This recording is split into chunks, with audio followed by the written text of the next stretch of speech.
Well,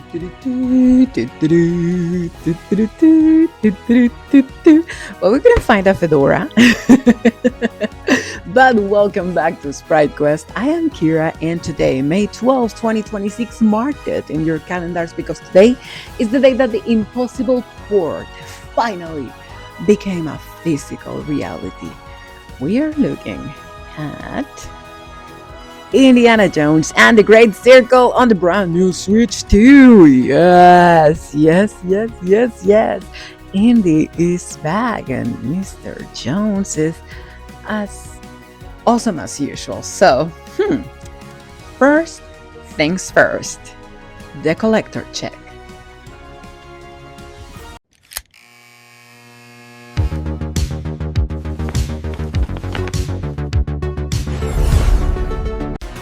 Now you see this? No download required banners, nothing. On PS5 and Xbox, the disc is basically just a fancy coaster that forces 100 gigs download. But here, Here, Bethesda and Machine Games actually pulled off a miracle. So they fit this entire adventure. You don't have a clue of how smooth that went in onto a 64 gig game card. It is 100% complete and ready to play. So yeah, for a physical collector, this is basically finding the Ark of the Covenant in a pile of digital trash. Let's face it. So now let's see. Yay. Oh, well, we don't have inner cover, but yeah. I mean, hey, this time I am perfectly willing to sacrifice the inner cover art than to have to download anything. So the file size is actually a massive feat. They use the same tech seen in Helldivers 2 to shrink the textures without losing the wow factor. So this is kind of like physical media's last stand, and honestly, here in the channel, we are here for it. So I am Kira, this is Sprite Quest, and let's dive into Indiana Jones and the Great Circle for the Nintendo Switch 2. Now let's talk a little bit about performance. People were a little bit worried about turning the Switch 2 into a melted pile of plastic, basically because they thought that the game was going to have a lot of requirements that the Switch 2 was not going to be there to fulfill. The reality is the frame rate, it is locked at 30 frames per second. I know that we would love for it to be 60 frames, but it's not. However, it is 30 frames per second, but it's a steady 30, okay? It's not gonna be glitchy, it's not gonna be jumping around. You will definitely feel it if you suffer from motion sickness. You're gonna need to take some time off the game. But as far as how the game looks, it kind of looks amazing. It looks cinematic. When it's docked, it's gonna be 1080p. When you have it in handheld mode, it's solid 720p, and it's very detailed. I mean, DLSS magic to the rescue. It looks amazing. It looks so good in the handheld mode. It is really nice. So yeah, I think that we have officially moved past the blurry screen on every Nintendo port era. I feel like this is the first time a hybrid console feels like it's standing toe-to-toe with the big consoles when it comes to games, especially with Indiana Jones. I love the idea that it's purely a physical cartridge that does not need to download a lot. Like, it did prompt an update as soon as we started playing, but it was not required to start playing. Okay, so I don't know what that update is gonna be, but hey, it was playable out of the box, and that's what counts for me.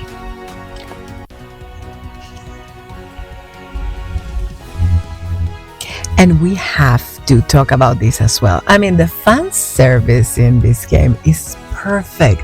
It's just perfect. It is set right between Raiders and Last Crusade. So you're gonna find letters from Marion. Along the game, you're gonna find also notes to Short Round and even a reference to the Young Indy show, which I was not expecting. So it kind of feels like a love letter to the 80s, and I'm honestly here for it. I love the idea. Bring them back, bring Indy back, bring everything nostalgic back. I remember. But the thing that is going viral right now is the frying pan. So everybody's talking about the frying pan, and within good reason. When you're in combat, you're gonna be able to pick up pretty much almost anything. Okay, you're gonna be able to pick up bottles, you're gonna be able to pick up shovels, or even a loot. I mean, if that's what floats your boat. But the frying pan is so cool. It's so funny. The frying pan is the goat here, okay? They actually made that unique clunk sound, and it has already become a meme on TikTok because it's so funny. So you have your characteristic whip sounds, and yeah, you're gonna be all game, and when you're not gonna be you're gonna be clunk. So by all means, it's a very, very immersive experience. If you wanted to, I don't know, block a bayonette with a skillet, then you can officially do it in this game. So in order to use the whip though, I would say use your motion controllers. Don't use the Pro Controller if you want to get the best experience out of the game, because when you're gonna like be using whip, when you're gonna be tripping people, it's gonna be easier to do it with motion controllers. Okay, the gyro aiming actually does help a lot, so it makes the experience better. I don't know if it makes sense, but it actually makes the experience better. Also, other thing that I really wanted to point out and to give a shout out to the voice actor that made Indy's voice. It's a wonderful, wonderful, wonderful job. He actually transmitted the charisma that we are used to have on Indy. It's not just good writing, it's also very good voice acting.